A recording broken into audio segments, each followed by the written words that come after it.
On my 99th proposal, Isabella finally agreed to go with me to the Civil Affairs Bureau to get our marriage certificate. But instead of a happy ending, we were met with a stern warning from the Ms. Chun.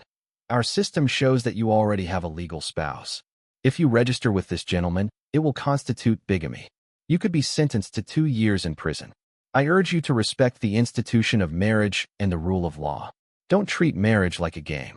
I stood there dumbfounded, unable to accept the fact that the woman I loved, my goddess, had already become someone else's wife. Before I could even ask questions, Isabella snapped. She threw the household registration booklet right into my face. I told you not to come, but you insisted. Would you only be satisfied if I ended up in prison? I've never seen a man so annoyingly persistent in my life. Turns out a month ago, just to help a cute little intern put on an act, Isabella secretly got married to him. Later on, when she found out that the little puppy was just using her for a marriage scam, she cried and begged me to forgive her.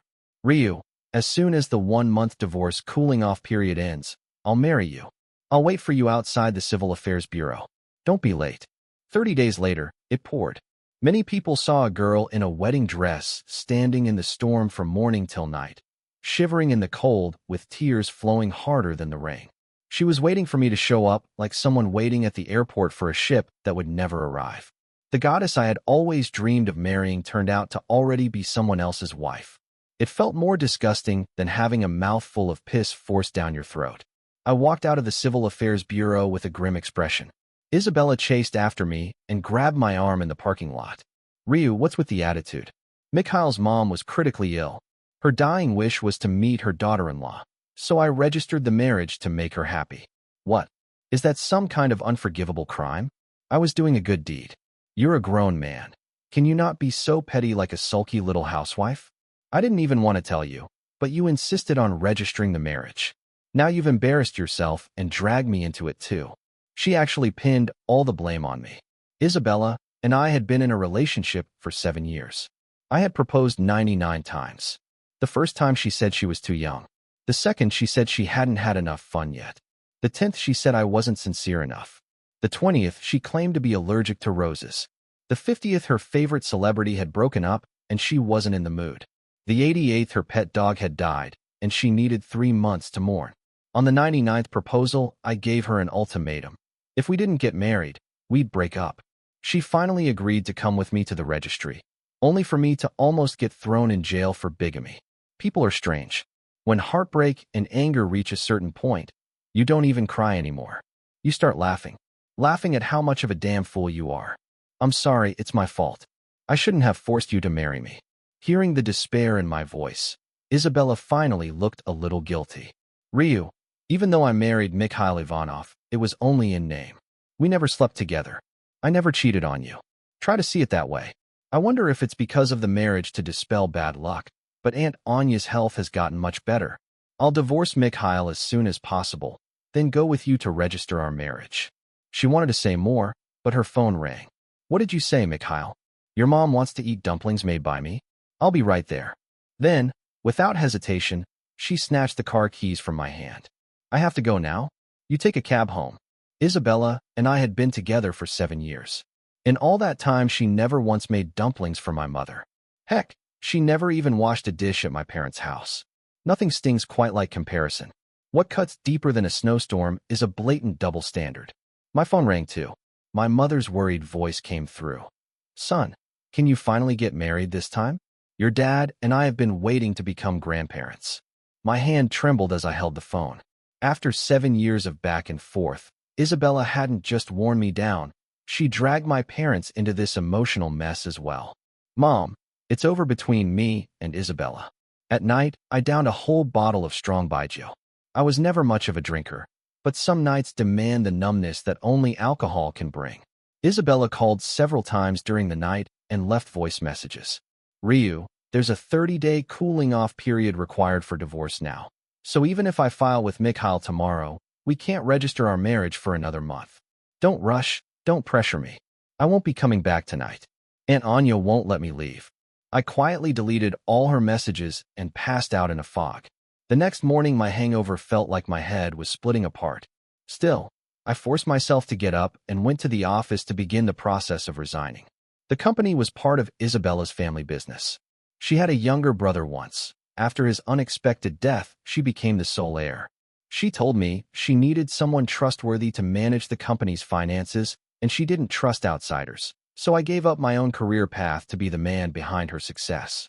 She also said workplace romances were bad for the company's image, so she asked me to keep our relationship secret. Over the past 7 years, with my full support, Isabella had taken complete control of the business. Even though anyone with eyes could tell how devoted I was to her, I remained invisible in public.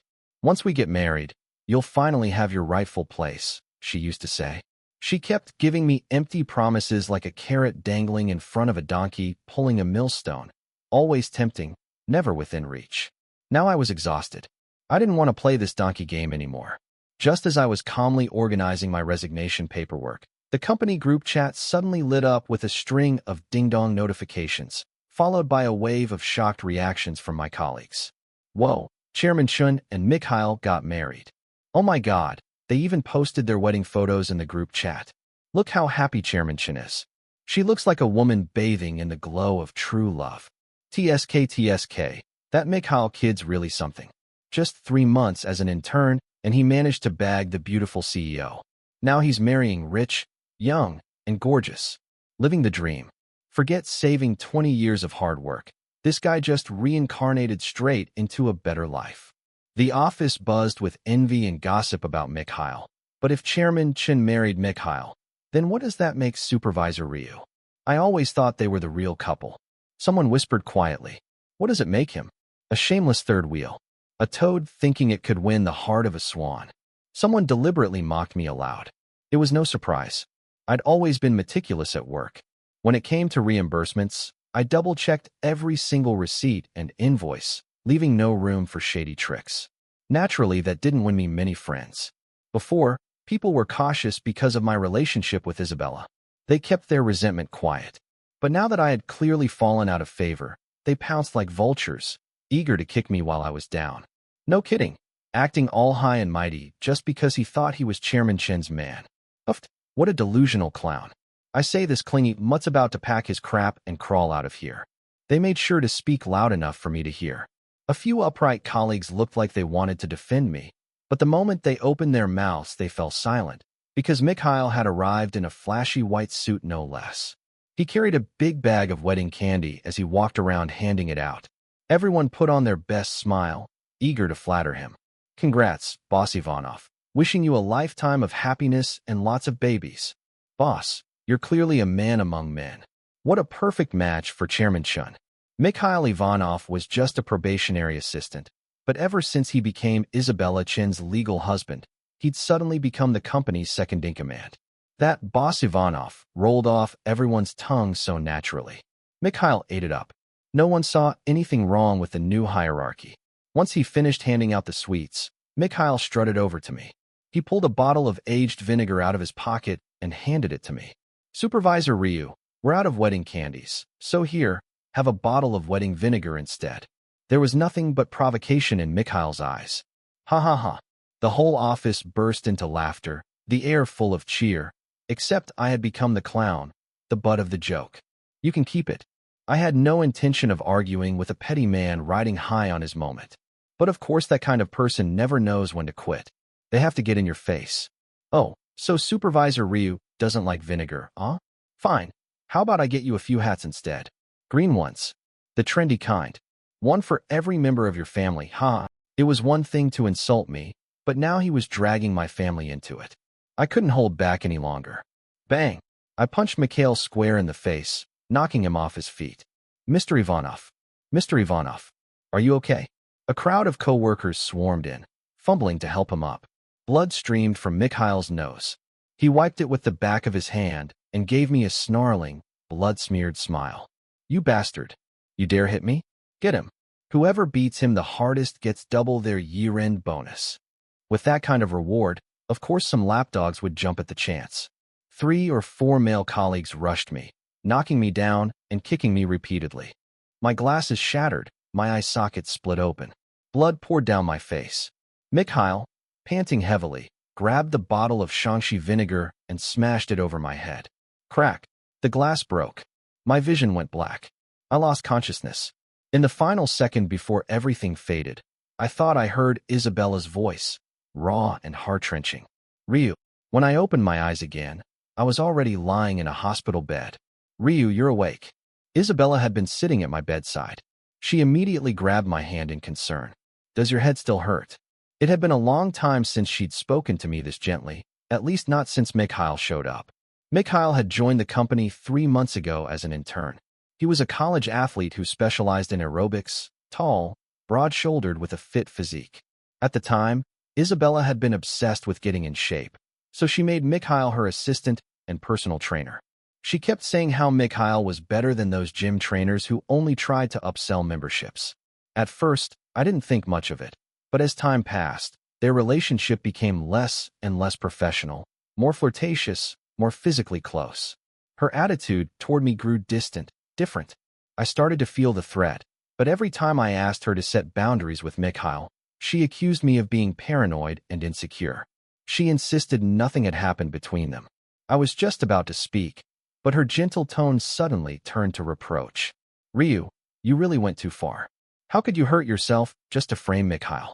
All the coworkers said it. You were the one who provoked Mikhail. He kept holding back, and then you smashed that vinegar bottle on your own head. You're not a child anymore. Can't you act a little more mature? I already told you the divorce takes at least a month. Stop being so aggressive. Mikhail's just a sweet, innocent boy.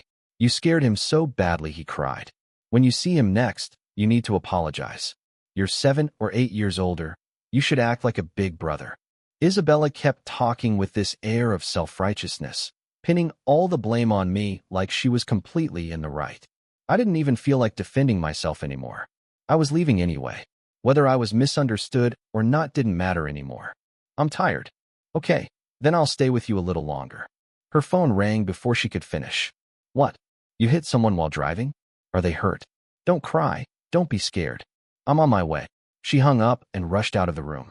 That Bentley she drove off in, it was her birthday gift from me earlier this year. Now it was Mikhail's flashy ride for parading around town like a peacock. In the days that followed, Isabella never came back. Instead, she hired a private caregiver to look after me. She even blocked me from viewing her social media posts, hiding her updates. But in the company group chat, it was like a live streaming honeymoon. Updates came in every day. Isabella and Mikhail vacationing abroad, full of love and sunshine. They went shopping together, strolled hand in hand, and basked in the sun on a beach somewhere.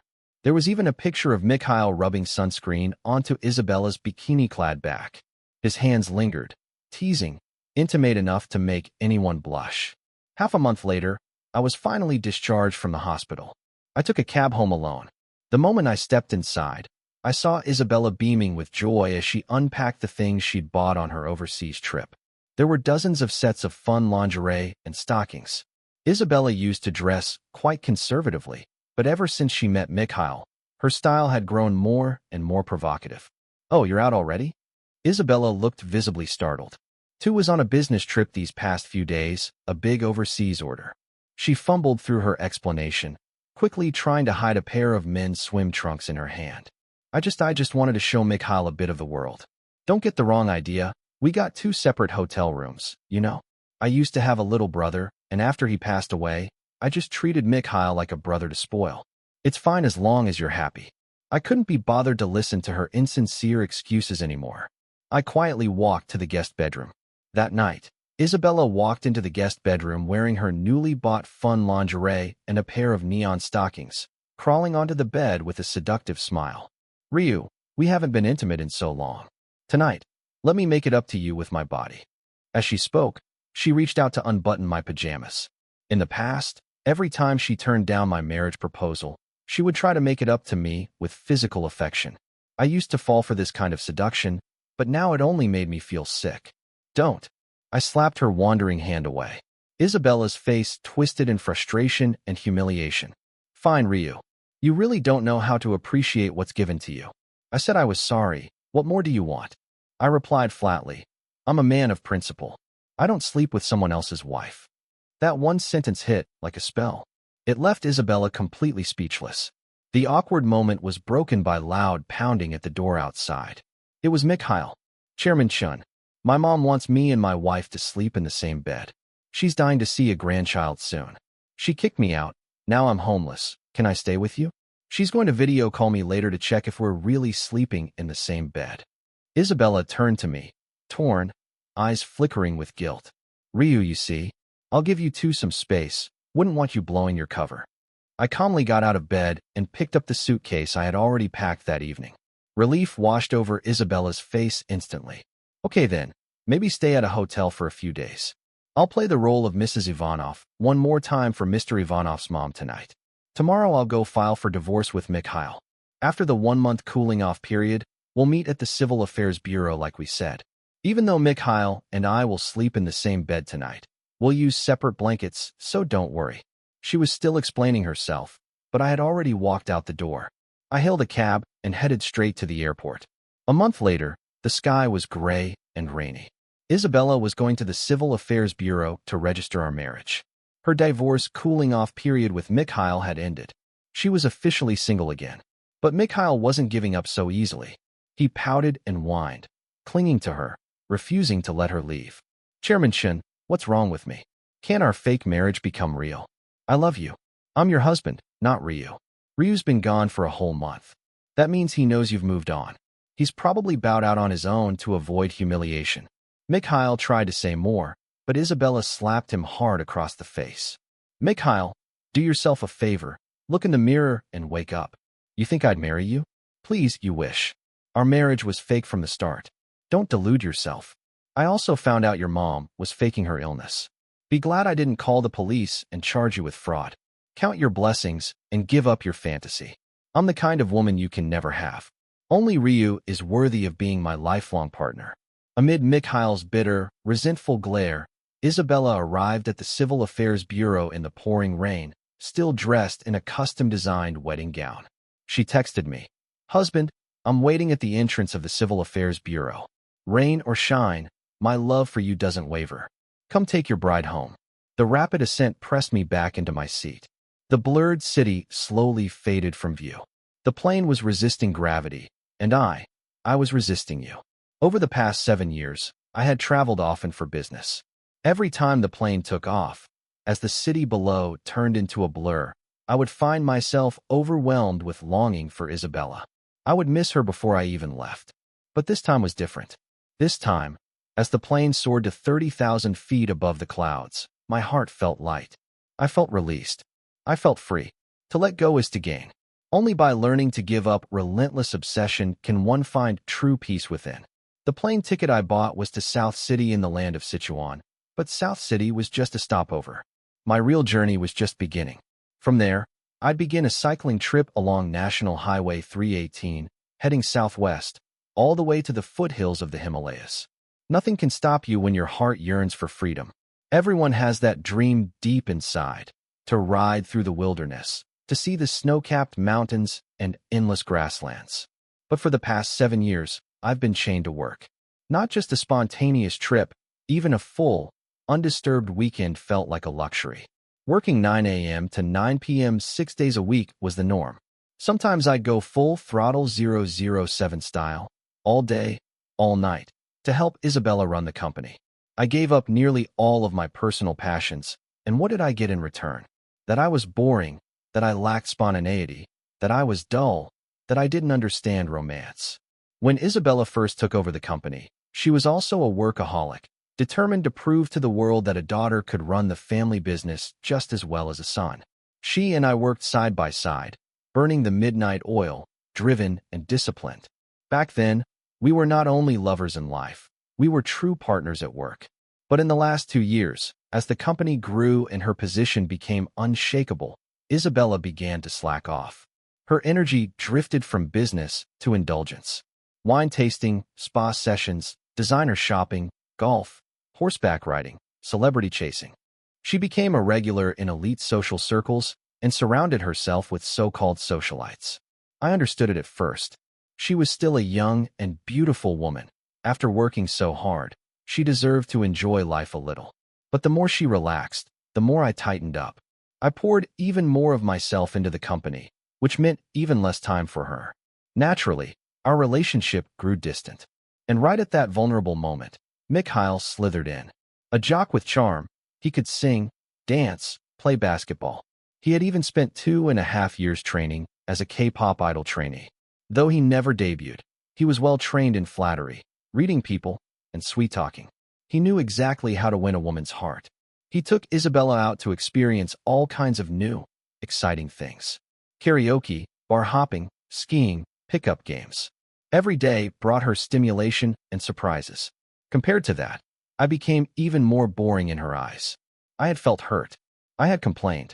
I had even gotten angry. Why couldn't she see my efforts? Did she think I didn't want to have fun too? But now I've made peace with it. The truth is, I was too good to her, too responsible, too selfless, so much so that she took me for granted. To put it bluntly, I was a fool. But not anymore. I'm done being a fool. Now I'm setting out to rediscover my own life, to chase my own freedom. Thankfully, the Chin family hadn't shortchanged me financially. Over the years, between my salary and bonuses, I cleared over 3 million yuan annually. Since I had almost no personal expenses over the past 7 years, I managed to save nearly 20 million yuan. I figured buying property wasn't cost-effective, so I invested it all in gold instead. Recently, the gold market had been skyrocketing. After doing the math, I realized my net worth had already surpassed 100 million. I had achieved financial freedom. No longer bound to the grind. I could finally start living for myself. After a few days of rest in South City, I gathered all the gear I needed for the journey, then hit the road. I cycled along the highway, soaking in the pastoral beauty of the plains, the rainy charm of the City of Mists, the breathtaking cliffs of the Dada River Gorge, and the cultural richness of historic towns along the ancient Tehran Road. I crossed mountains and valleys. From the mountaintops, I could see endless snow-capped peaks and winding roads below. It was a photographer's paradise. Boundless grasslands, winding streams, golden poplar trees, layered mountain ranges, scattered Tibetan villages, peaceful cattle and sheep grazing across the hills. Towering cliffs lined both sides of the river as water roared through the gorge below. I saw alpine lakes blue as sapphires. I saw the famous 72 bends of the New Jiang River, the mountain roads curling like a giant dragon across the peaks when viewed from above. I wasn't racing for speed, just savoring the scenery, so my pace was slow. A month had passed before I reached Nyanki. The path had taken me through thick forests, crystal-clear streams, and towering snow mountains. It was then that I received a message from her. "Husband, I'm waiting at the Civil Affairs Bureau. Rain or shine, my love for you never falters. Come take your bride home." Turns out she had remembered the promise we made a month ago. I had completely forgotten it. If this had been the past, seeing her take the initiative to marry me would have moved me to tears. I'd have believed that at long last the clouds had parted and I could finally see the moon. But now I was awake. Isabella was never my moon. She was my black hole. She devoured my freedom, my love, my dignity, and my sense of self. Now that I had finally escaped, how could I go back? Why would I walk straight into the trap again? So I replied, "Isabella, it's over between us. I'm not marrying you. Let's part ways in peace and move on with our lives." Her reply came almost instantly. "Why don't you love me anymore?" That question was far too difficult to answer. A text wasn't enough. Even an essay wouldn't do it justice. But I was in the middle of admiring the most breathtaking views of my life. I didn't want to waste any more energy on this woman, so I sent the shortest possible reply. "I don't want to marry a divorced woman." It wasn't that I looked down on divorced women. I just wanted to sting Isabella a little, because she never respected marriage, so she didn't deserve my respect either. There was a few seconds of silence. Then came a barrage of calls. I could only imagine how furious she must have been, but I didn't want to argue. I blocked her, and just like that, the world became quiet. Outside the Civil Affairs Bureau, the rain came down harder. Isabella wore only a thin white wedding dress, already soaked through by the downpour. It clung tightly to her body, outlining every curve. But there was nothing romantic about the scene, only misery. Isabella felt cold, but not as cold as her heart. She kept calling Ryu over and over again. At first she was filled with rage. How dare he, discriminating against her as a divorced woman. He owed her an apology immediately.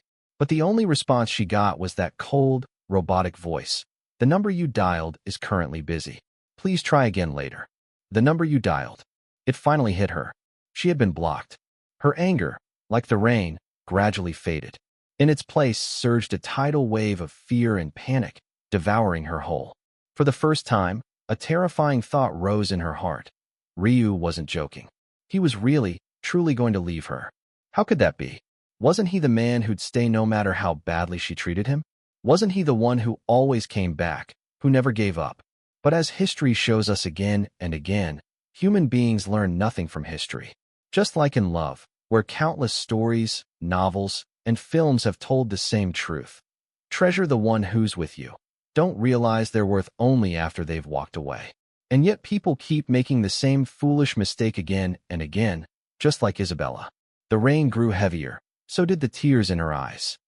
Don't leave me. I'll wait. I'll wait for you, I swear. I want to marry you. I want us to register today. If you don't come, I'll wait here forever if I have to.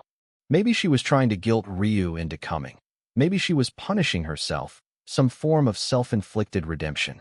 Isabella waited the entire day outside the Civil Affairs Bureau, even when the staff came out to persuade her to go home. She stubbornly shook her head. No, I'm waiting for the man who's supposed to marry me. But waiting for a man who had lost all hope in her was like waiting for a ship at the airport. Night fell. The rain stopped. Ryu still didn't come. Soaked through in her thin white wedding gown, Isabella had caught a severe cold. Her fever reached 40 degrees Celsius. She fainted and was rushed to the hospital by a kind stranger. While she was hospitalized, Mikhail and his mother immediately started buzzing around again, playing the doting boyfriend, offering to stay overnight and take care of her, showering her with love and concern. Once upon a time, she had found Mikhail's sweet talk charming. Mrs. Ivanov's gentle words had felt warm and sincere, but now disgusting. Mikhail's flattery felt revolting. Mrs. Ivanov's concern fake. An act. That old woman was manipulative and greedy, a professional liar. She had never been sick at all. She only pretended to be ill to gain Isabella's sympathy and trick her into marrying Mikhail. The whole family was obsessed with money. Mrs. Ivanov kept coming up with ways to scam Isabella, stealing her luxury goods, even secretly swapping her genuine Hermes bags with high-quality knockoffs. Mikhail was worse. He had embezzled over 500,000 yuan in just 1 month, filing fake receipts for reimbursement. If Ryu had still been in charge of the company's finances, he would have found out a long time ago that company's finances. This would have never happened. But after Ryu left, his replacement was too afraid to confront Mikhail. He just approved the false claims. And it got even worse because Isabella had refused to sleep with Mikhail and insisted on a purely symbolic marriage. Mikhail began sneaking around behind her back. He would drive her Bentley, a car Ryu had once gifted her, out to the university district and place a bottle of wine on the car roof. Drink my wine means sleep with me. It's a suggestive play on words. He posed as a rich heir to lure shallow, gold-digging girls into his car for quick hookups. Isabella was furious. If it weren't for saving face, she would have called the police. Isabella fired Mikhail, reclaimed the Bentley, and forced him to return the money he had embezzled. Once the office saw that Mikhail had lost favor, they quickly turned on him, eager to kick the next fallen dog while he was down. Some even started defending Ryu again. One coworker told Isabella the truth about that office brawl. Ryu hadn't hurt himself. He was ambushed, beaten up by Mikhail and his crew. Isabella was struck with shame and guilt. She fired the employees who had attacked Ryu that day. She started texting Ryu over and over again. "Husband, please come back. I was wrong. I miss you. I want to make things right." Each time her message was met with a system reply. "The user has enabled friend verification. You are not on their friend list. Please send a request before you can message them. Please don't leave me, husband." Meanwhile, my cycling journey continued on Highway 318. I came across many women traveling solo on a budget. I kept my distance from them.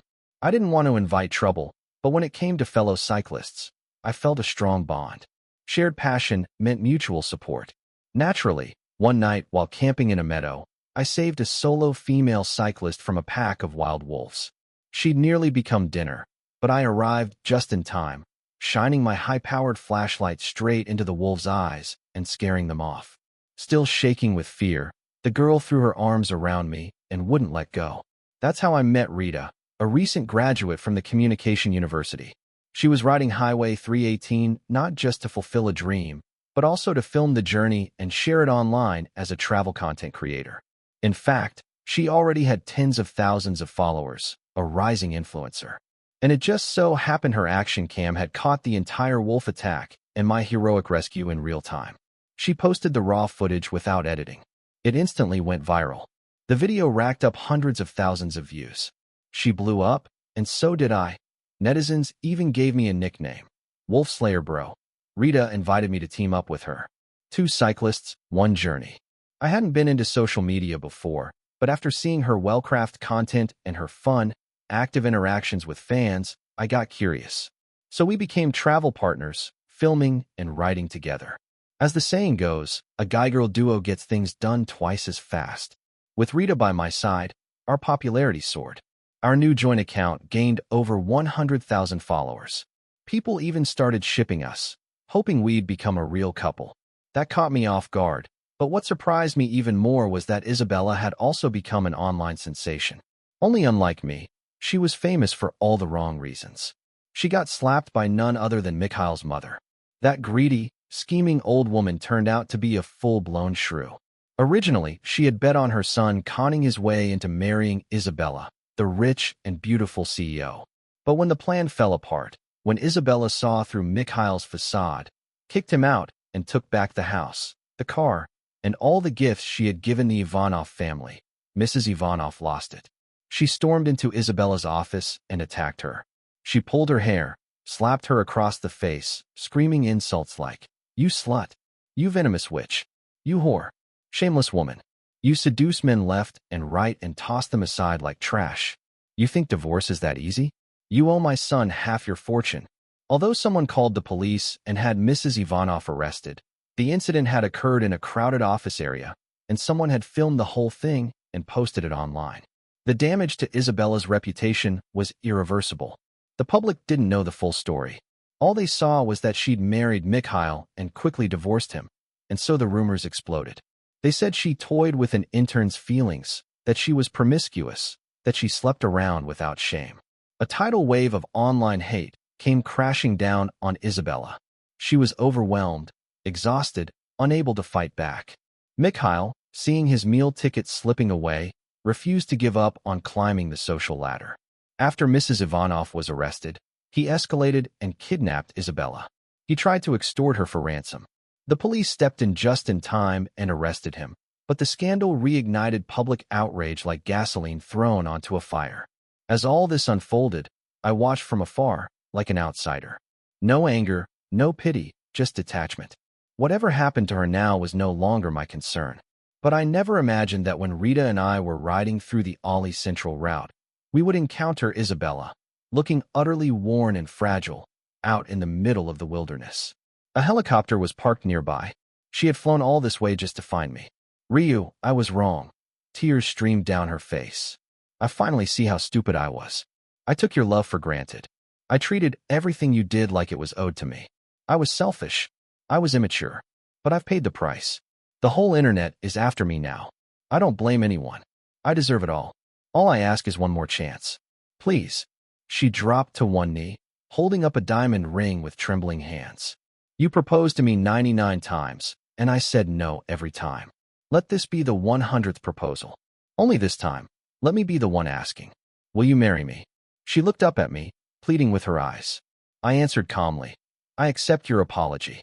Her eyes lit up, but then came my next sentence, and they dimmed again. "But I won't accept your proposal." She crawled forward on her knees, wrapped her arms around my leg, sobbing uncontrollably. "Marry me. Please, just marry me. I know you love me. We can get married. I'll do whatever it takes. Punish me however you want. Just don't leave me again." I sighed and gently pried her fingers off. "Isabella, I'm already married to Rita. I'm not about to commit bigamy." "What? That's impossible. It's only been a few days." Isabella stared in disbelief. Truth be told, I was surprised too. Turns out, when it's real, you don't need 99 proposals. All it takes is a single look of perfect understanding. On the 7th day of riding with Rita, we made our lifelong commitment to each other. We even registered our marriage at the local civil affairs bureau in the nearest county. The seal on our certificate was still warm. And here's the thing. When I told my mom about Rita, Not only was she thrilled, she recognized Rita as the daughter of her best friend, who she'd lost contact with 30 years ago. It was fate, twice over. Isabella didn't believe it, so Rita reluctantly pulled out 2 bright red marriage certificates. See for yourself. They're real. I took Rita's hand and continued riding toward the Himalayas. Ahead of us lay freedom. Behind us was Isabella's hysterical sobbing. I had forgiven her, but she might never forgive herself. That didn't change the truth. She no longer had a place in my life.